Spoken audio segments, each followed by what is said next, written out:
Hi everyone, स्वागत है आप सभी का आपके अपने चैनल हिंदी निकेतन पर। जैसा कि आप लोगों को पता होगा, आपके अपने चैनल के माध्यम से हिंदी सब्जेक्ट की तैयारी कराई जाती है।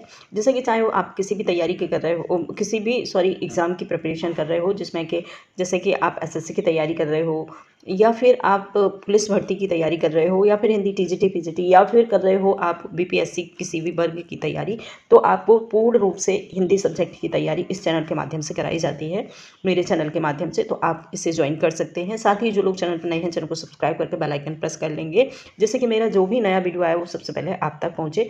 यहाँ पर आप देखेंगे, इसमें हमने 5000 प्रश्नों का प्रैक्टिस सेट स्टार्ट किया है, और इसमें हमने फर्स्ट जो है कल से ही स्टार्ट किया है, और इसमें हमने फर्स्ट प्रैक्टिस सेट हमने हो चुका है। सेकंड हम 37 प्रश्न से स्टार्ट करेंगे। 36 जो है प्रश्न हमने सॉल्व करा दिए थे जो पिछले वाले प्रैक्टिस सेट में, ठीक है।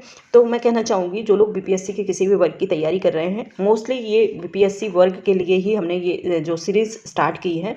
इस सीरीज़ में हमने 5000 प्रश्नों को रखा है, और सारे के सारे जो प्रश्न हैं बहुत ही महत्वपूर्ण, और वो प्रश्न हैं जो कहीं ना कहीं बीपीएससी के लिए महत्वपूर्ण है। किसी न किसी एग्ज़ाम में ये आए हैं, ठीक है। साथ ही और मैं कहना चाहूँगी, इसमें व्याकरण और साहित्य दोनों ही चीज़ कंप्लीट मिलेंगी, तो आप चैनल को ज्वाइन कर सकते हैं, ठीक है। इसके बाद हम स्टार्ट करेंगे अपनी प्रश्नोत्तरी जो है श्रृंखला चल रही है, उसको 37 से स्टार्ट करने वाले हैं। पहला प्रश्न है, रचना के आधार पर वाक्य के कितने भेद होते हैं। ऑप्शन दिया हुआ है, 3 होते हैं, 4 होते हैं, 5 होते हैं, या फिर होते हैं 2। तो आंसर इसका जो रचना के आधार पर भेद होते हैं वो होते हैं 3। कौन कौन से होते हैं ये भी देखेंगे। पहला होता है संयुक्त, दूसरा संयुक्त वाक्य होते हैं सरल वाक्य, और होते हैं मिश्रित वाक्य, ठीक है। मिश्रित वाक्य, ये 3 प्रकार के रचना के आधार पर वाक्य के भेद किए गए हैं, ठीक है। इसके बाद हम देखेंगे प्रश्न नंबर नेक्स्ट दूसरा प्रश्न है हमारा, प्रश्न नंबर है 38। प्रश्न है, निम्नलिखित में से शुद्ध वाक्य है, ठीक है। जो वाक्य दिए हुए हैं उनमें से शुद्ध वाक्य हमको बताना है। ऑप्शन दिए हुए हैं, पहला ऑप्शन देखेंगे हम।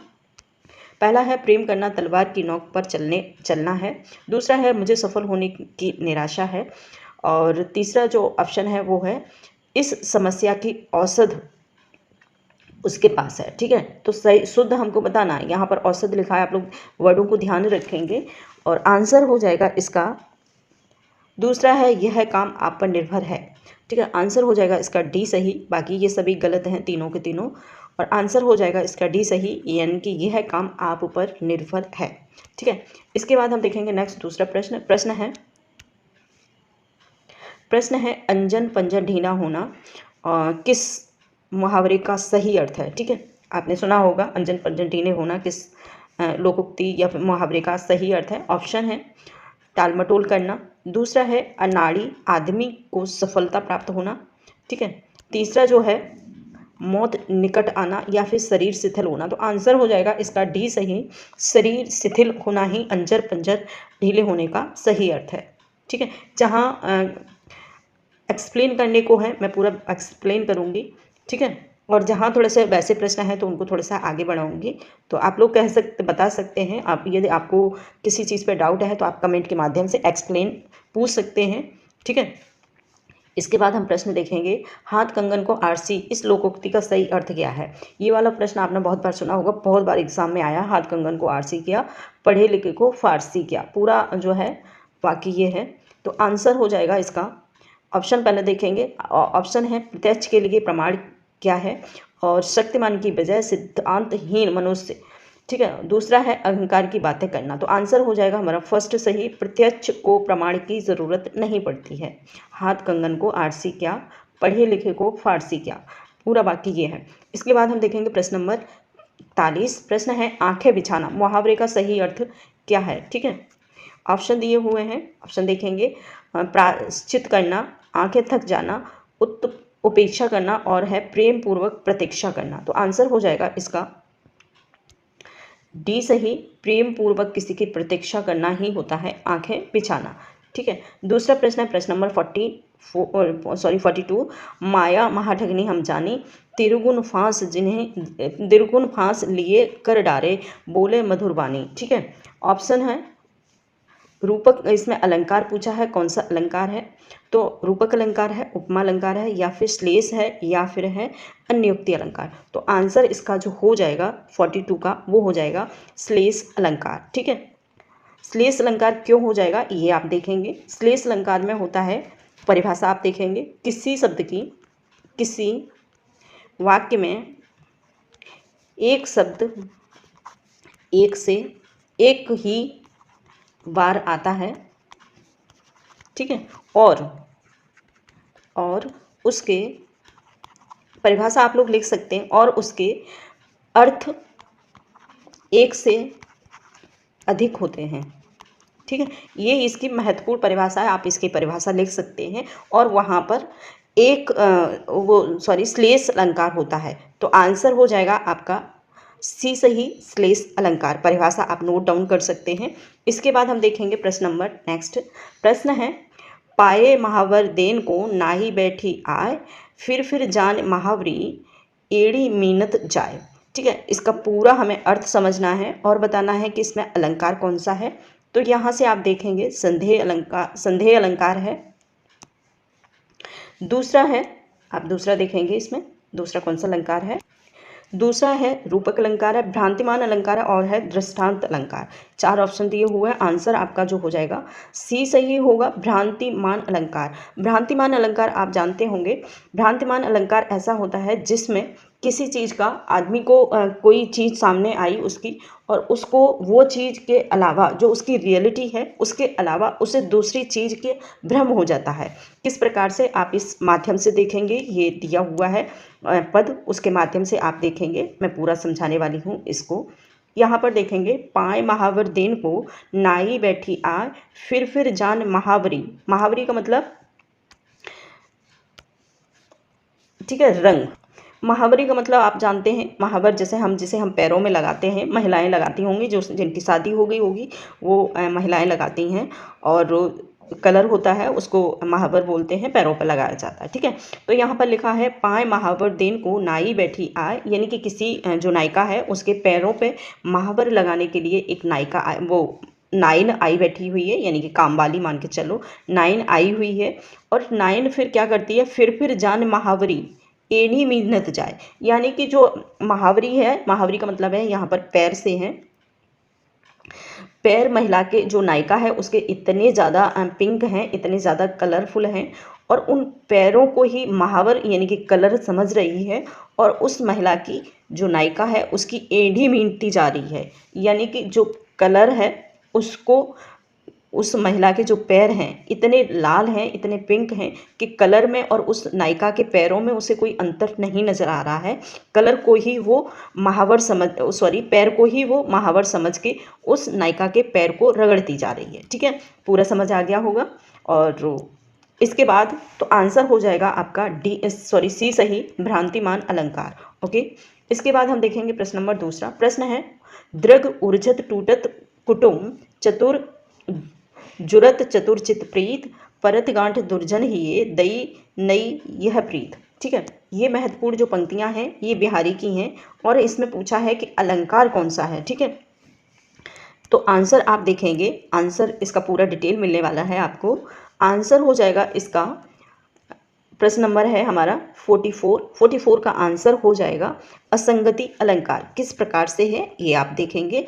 इसमें लिखा हुआ है कि असंगति अलंकार में होता है कि कार्य और कारण दोनों ही विपरीत होते हैं। ठीक है, और जहाँ पर कार्य और कारण दोनों विपरीत दिशा में होते हैं वहाँ पर माना जाता है असंगति अलंकार, यानी कि कार्य न होने पर कारण का होना, वहाँ पर असंगति अलंकार होता है। एक बार फिर से, साथ ही हम एक बार और समझेंगे इसको, यानी कि कार्य और कारण में विपरीत होना, असंगति नहीं होना। ठीक है, वहाँ पर होता है असंगति अलंकार। किस प्रकार से है इसमें, यहाँ देखेंगे, दृग मतलब नैन उरजते हैं, तो क्या होता है, कुटुम टूट जाते हैं, यानी कि जैसे मोस्टली क्या होता है, अगर कोई चीज़ किसी में मतलब उलझ जाती है तो वहाँ एक संबंध स्थापित हो जाता है। लेकिन यहाँ पर क्या हो रहा है, जैसे ही दृग उलझते हैं किसी नायिका के किसी नायक से, तो वहाँ पर क्या होता है, कुटुम टूटने लगते हैं, यानी कि उसकी फैमिली जो है टूट बिखरने लगती है। जुरत, चतुर, चित, पीत, ठीक है। जिस प्रकार से जैसे जो चंट महिला हैं उनकी महिलाओं की अगर प्रीति को यानी कि उनकी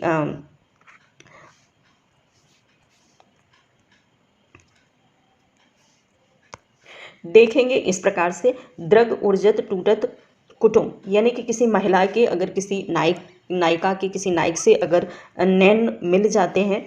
जुरत, चतुर, चित, प्रीत, परत गांठ दुर्जन ही ये दई नई सब प्रीत, यानी कि इसमें कहा गया है कि अगर किसी चालाक महिला की यानी कि दुष्ट महिला की किसी पुरुष से प्रीति हो जाती है तो उसका क्या है, जैसे मोस्टली क्या होता है कि कोई चीज़ अगर उलझ जाती है तो उसमें एक संबंध स्थापित हो जाता है। लेकिन दुष्ट जो महिला हैं यानी कि चतुर महिलाएं यहाँ उल्लेख किया गया है। चतुर महिलाएं, चतुर चंचल स्वभाव की महिलाओं का उल्लेख किया हुआ है। तो चंचल स्वभाव की जो महिला हैं अगर किसी से प्रीति करने लगती हैं, प्रेम करने लगती हैं, तो उसका बहुत सारा नुकसान हो जाता है। उसका क्या नुकसान होता है कि उसके जो है पारिवारिक संबंध टूटने लगते हैं, ठीक है। तो यहाँ पर विरोध हो रहा है, ठीक है, असंगति हो रही है, जो संबंध स्थापित हो रहा है उसमें असंगति स्थापित हो रही है। इसीलिए यहाँ पर जो है अलंकार है वो है असंगति अलंकार। परिभाषा हमने इसके ऊपर पहले दे दी थी, ठीक है। अब देखेंगे प्रश्न नंबर है हमारा 45। प्रश्न है जाकी रही भावना जैसी, प्रभु देखी मूरत तिन्ह तैसी, ठीक है। यहाँ पर आप देखेंगे ये इसमें अलंकार पूछा हुआ है। ऑप्शन है अनुयोक्त अलंकार है, कर्णमाला अलंकार है, या फिर है काव्य अलंकार, या फिर है उल्लेख अलंकार। आंसर हो जाएगा इसका डी सही, उल्लेख अलंकार का यहाँ पर प्रयोग हुआ है। किस प्रकार से आप देखेंगे, यहाँ पर आप देखेंगे कि यहाँ पर जो है इस पंक्तियों में उल्लेख स्थापित हो रहा है, उल्लेख किया जा रहा है। किस प्रकार से, जाकी रही भावना जैसी, जिस प्रकार से अगर कोई सद्गुणी आदमी है तो अगर उनको देखेंगे तो उसे सारा जो भी उसके आसपास के लोग हैं उसे अच्छे ही नजर आएंगे। लेकिन वहीं कोई दुष्ट आदमी है तो उसे चाहे भगवान की मूर्ति या भगवान साक्षात क्यों ना आ जाए, उसे उसमें मतलब प्रभु नज़र नहीं आते, उसे उसमें दुष्टता ही नज़र आती है। तो ये पंक्तियों के माध्यम से कहीं ना कहीं उल्लेख किया जा रहा है किसी का, तो वहाँ पर इसलिए उल्लेख अलंकार का प्रयोग हुआ है, ठीक है। इसके बाद हम देखेंगे प्रश्न नंबर नेक्स्ट दूसरा प्रश्न नंबर है 46। प्रश्न है केशव श्याम पात्र किस रचना के संबंधित हैं, ठीक है। केशव और श्यामा किस जो है रचना है उससे संबंधित हैं।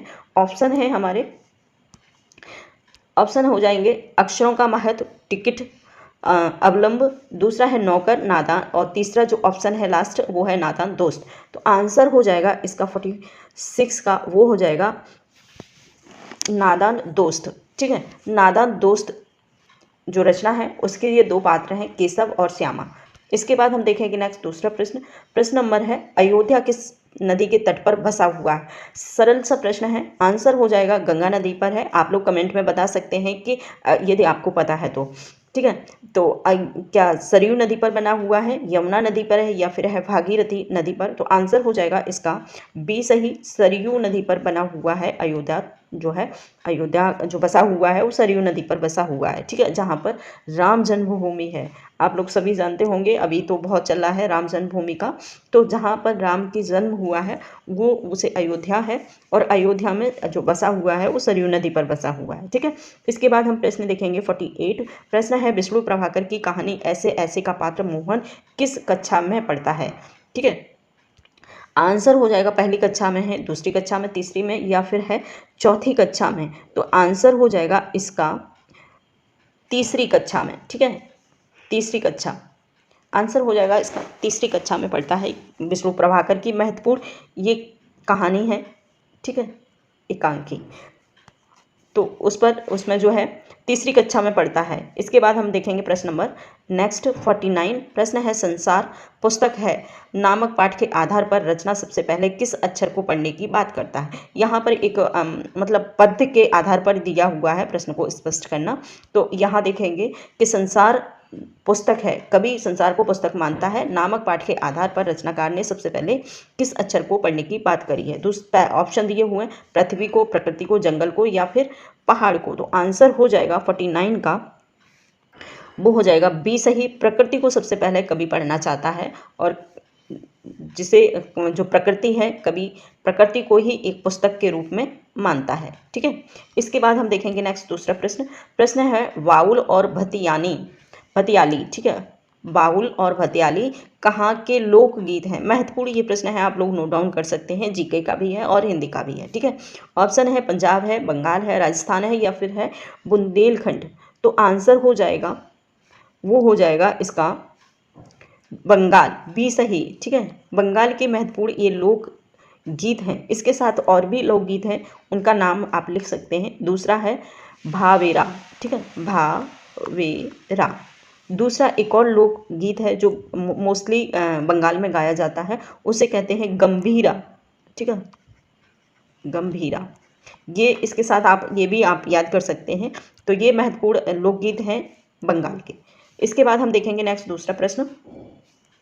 प्रश्न नंबर है 51। प्रश्न है नौकर पाठ से संबंध में गांधी जी आश्रम के सहायक रूप में रहते हुए किनका आग्रह करते हैं, ठीक है। ऑप्शन दिए हुए, ऑप्शन है कैदी का, हरिजन का, बैरिस्टर का या फिर कोई भी नहीं है। तो आंसर हो जाएगा इसका बी सही, हरिजन का आग्रह करते हैं उसे रखने के लिए, ठीक है। इसके बाद है प्रश्न, इसमें कोई समझाने वाली चीज़ नहीं है इसलिए मैं थोड़ा सा जल्दी करने लगी हूँ, ठीक है। इसमें है नेक्स्ट दूसरा है प्रश्न नंबर 42।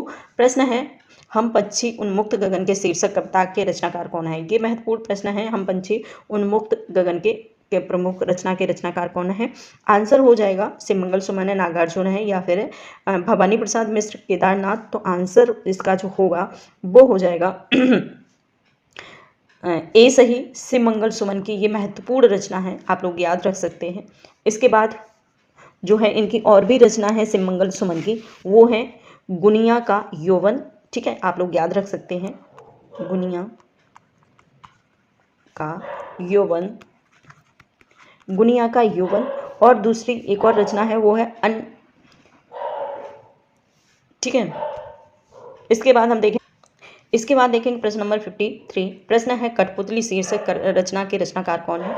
ऑप्शन दिए हुए हैं भवानी प्रसाद मिश्र, नागार्जुन है, महादेवी वर्मा है और है प्रयाग शुक्ल। तो आंसर हो जाएगा 53 का, वो है भवानी प्रसाद मिश्र, ठीक है। महत्वपूर्ण इनकी रचना है भवानी प्रसाद मिश्र की कठपुतली। आंसर हो जाएगा ए सही, ठीक है। इसके साथ और भी देखेंगे भवानी प्रसाद की और कौन कौन सी रचना है, वो है कमल के फूल, लिख लेना आप, कमल के फूल। और है दूसरी गीत फरोश, गीत फरोश, ये बहुत बार आती है रचना गीत फरोश। साथ ही है सतपुड़ा के जंगल, सतपुड़ा के जंगल, ठीक है। इस प्रकार से ये जो है शिवमंगल सुमन की महत्वपूर्ण रचना है। इसके बाद हम देखेंगे नेक्स्ट दूसरा प्रश्न है श्याम एक किसान किस विधा की रचना है? श्याम एक किसान पूछा है, किस विधा की रचना है? ऑप्शन दिए हुए कविता है, उपन्यास है, कहानी है या फिर है नाटक है या फिर है रेखा चित्र। आंसर हो जाएगा हमारा 52 का, वो है सर्वेश दयाल सक्सेना, ठीक है। और यह एक कविता है, आंसर हो जाएगा यह एक कविता है सर्वेश्वर दयाल सक्सेना की। इसके बाद हम प्रश्न देखेंगे रहीम के दोहे शीर्षक कविता के रचनाकार कौन है? किसने लिखे हैं रहीम के दोहे? ऑप्शन दिया हुआ है भवानी प्रसाद मिश्र वाजपेयी हैं और भवानी प्रसाद मिश्र हैं, रहीमदास है, महादेव वर्मा। तो आंसर हो जाएगा हमारा सी सही, रहीम के दोहे खुद रहीमदास ने ही लिखे हैं। इसके बाद हम देखेंगे प्रश्न नंबर 56। भोर बरखा किसके द्वारा रचित कविता है? महत्वपूर्ण ये रचना है भोर बरखा, ठीक है, भोर और बरखा सॉरी। तो ये पूछा है किसकी महत्वपूर्ण रचना है? ऑप्शन दिए हुए हैं भवानी प्रसाद मिश्र है, नागार्जुन है, मीराबाई है और है रस खान। तो आंसर भोर और बरखा जो प्रश्न है उसका आंसर है सी सही, मीराबाई की ये प्रमुख महत्वपूर्ण रचना है भोर और बरखा। इनके साथ इनकी और भी महत्वपूर्ण रचनाएं उनको भी याद रखेंगे आप। पहला है राग सोरठा, ठीक है। दूसरी इनकी एक और महत्वपूर्ण रचना है वो है नरसी का मायरा,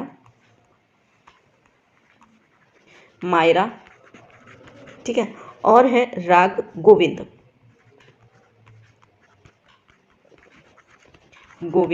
ठीक है। ये महत्वपूर्ण रचना है जो है इनकी है मीराबाई की, ठीक है। इसके साथ हम देखेंगे नेक्स्ट दूसरा प्रश्न है अयोध्या किस राज्य की राजधानी थी? ठीक है, ऑप्शन दिए हुए हैं, प्रश्न नंबर 57 को देखेंगे। तो प्रश्न दिए हुए हैं काशी है, मिथिला है, लंका है या फिर है कौशल। तो आंसर हो जाएगा इसका मिथिला, यानी कि बी सही। मिथिला की राजधानी जो है अयोध्या। इसके बाद हम देखेंगे प्रश्न नंबर नेक्स्ट दूसरा प्रश्न है कैकेयी की दासी का क्या नाम था। ऑप्शन है त्रिजटा था, उर्मिला था, मंथरा था या फिर था मांडवी। तो आंसर हो जाएगा इसका सी सही, मंथरा। ठीक है, इसके बाद हम प्रश्न देखेंगे नेक्स्ट दूसरा प्रश्न है 59 का राम और भरत का मिलन किस स्थान पर हुआ था। राम और भरत का जो मिलन है किस स्थान पर हुआ था। ऑप्शन है चित्रकूट है, मिथिला है, काशी है या फिर है लंका। तो आंसर हो जाएगा इसका 59 का चित्रकूट, ए सही। प्रश्न देखेंगे नेक्स्ट दूसरा प्रश्न है भगवान राम को ऋषिक पर्वत पर सुग्रीव से मिलने का सुझाव किस राक्षस ने दिया था। आंसर हो जाएगा, ऑप्शन होगा इसका, पहले देखेंगे, दूषण है, विभीषण है, जटायु है, कंबंध। आंसर हो जाएगा इसका जो है वो हो जाएगा कंबंध नामक राक्षस ने राम को सुग्रीव से मिलने का सुझाव दिया था। प्रश्न देखेंगे नेक्स्ट दूसरा रावण की पत्नी का क्या नाम था। तो आप सभी लोग जानते हैं मंदोदरा। प्रश्न देखेंगे नेक्स्ट दूसरा महाभारत कथा के रचनाकार कौन है। तो महाभारत लिखा है वेद व्यास ने। ठीक है, आंसर हो जाएगा ए सही। प्रश्न देखेंगे नेक्स्ट दूसरा प्रश्न है महाराजा शांतनु की दूसरी पत्नी का क्या नाम था। तो महाराजा जो शांतनु थे उनकी दूसरी पत्नी का नाम था प्रश्न नंबर है 36 आंसर हो जाए उस ऑप्शन होगा माद्री, कुंती और गांधारी, सत्यवती। तो आंसर होगा इसका टी सही, सत्यवती जो शांतनु की पत्नी का नाम था। इसके बाद हम देखेंगे प्रश्न नंबर नेक्स्ट दूसरा है प्रश्न है अंबालिका के पुत्र का क्या नाम था। अंबालिका, ठीक है, ऑप्शन है धृतराष्ट्र था, विदुर था, पांडु था या फिर है विचित्र वीर्य। तो आंसर होगा इसका जो अंबालिका थी उनके पुत्र का नाम था विदुर। ठीक है, ये विदुर आपने महाभारत सुना होगा। महाभारत में एक पांडव थे एक कौरव थे। ठीक है, तो धृतराष्ट्र थे वो कौरव के पिता थे, कौरवों के पिता थे। जो विदुर थे वो हैं पांडवों के पिता। ठीक है, तो अब पूछा है यहाँ पर अंबालिका जो किसके पुत्र थे, विदुर जो है किसके पुत्र थे। तो अंबालिका के। ठीक है, उनकी माता का नाम अंबालिका था। इसके बाद हम देखेंगे प्रश्न नंबर 65 को सारथी के बेटे धनुष छोड़कर हाथ में चाबुक लो, चाबुक वही तुम्हें शोभा देगा। तुम भला कब से अर्जुन के साथ द्वंद्व युद्ध करने के योग्य हो गए हो। ये कथन कर्ण ने किससे कहा था। महत्वपूर्ण ये कथन है तो आप लोग इसको नोट डाउन भी कर सकते हैं। तो आंसर हो जाएगा इसका प्रश्न नंबर है 36 बार मेरे मुंह से आ रहा है। प्रश्न नंबर है 65। तो आंसर जो होगा इसका वो हो जाएगा सी सही। ठीक है, भीम। 65 का जो आंसर है वो हो जाएगा भीम। ठीक है, भीम से कहा था। इसके बाद हम देखेंगे प्रश्न नंबर नेक्स्ट 66। प्रश्न है पक्षपात रहित मेरे प्यारे पुत्र तुम्हारे चारों भाई जी उठे, यक्ष ने यह वरदान किसे दिया था। ठीक है, ऑप्शन है अर्जुन है, भीम है, युधिष्ठिर है या फिर है नकुल। तो आंसर हो जाएगा डी सही, युधिष्ठिर को ये महत्वपूर्ण वरदान दिया था। ठीक है, यक्ष ने। इसके बाद प्रश्न देखेंगे 67 ध्वनि शीर्षक कविता के रचनाकार कौन है। तो ध्वनि शीर्षक जो रचना है किसने लिखी है। प्रश्न है ऑप्शन है सूर्यकांत त्रिपाठी निराला है, और रामदरस मिश्र है, महादेव वर्मा, सुमित्रानंदन पंत हैं। तो आंसर जो होगा इसका वो हो जाएगा ए सही, सुमित्रानंदन पंत की महत्वपूर्ण रचना है। ठीक है, दूसरा है प्रश्न नंबर है 68 डरो मत चलो बस अनुभवी है और नई नवेली बसों से ज़्यादा विश्वसनीय है, हमें बेटों की तरह प्यार से गोद में लेकर चलेगी। ठीक है, तो आंसर हो जाएगा ऑप्शन, यह कथन बस यात्रा शीर्षक के व्यंग किस पात्र का है। व्यंग रचना है जिसका नाम है बस यात्रा। ठीक है, और पूछा है कि किस पात्र का है। तो ऑप्शन दिए हुए हैं लेखक का है, बस ड्राइवर का है या फिर डॉक्टर मित्र का है, कंपनी के हिस्सेदार का है, जो उसमें पात्र हैं, ये प्रमुख पात्र रहे हैं। आंसर होगा इसका जो है 68 का वो हो